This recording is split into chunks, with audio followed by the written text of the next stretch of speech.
Здравейте! Току-що се върнах от поп-ъпа в Варна, който се проведе тази седмица и на вратата ме чакаше нова пратка с нови продукти, които може би когато гледате това видео вече ще са качени в сайта. Супер много се вълнувам, тъй като в кутията има продукти на брандове, които все още ги няма в България. И така сега да видим какво има в кутията. Първият от тях е BB крема на Glow. В Корея вече е супер известна, особено при гримьорите на K-pop айдолите. И специално този BB крем се ползва от гримьора на aespa. Нека го отворим.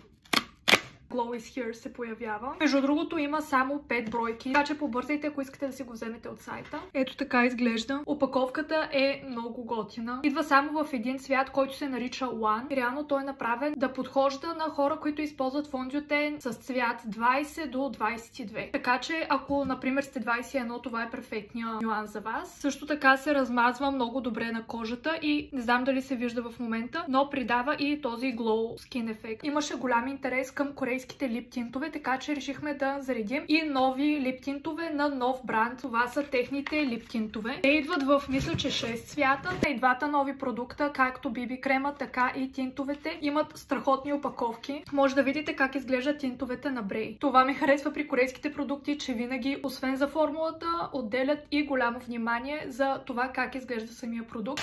И както казах, с всяка покупка ще идват и семпали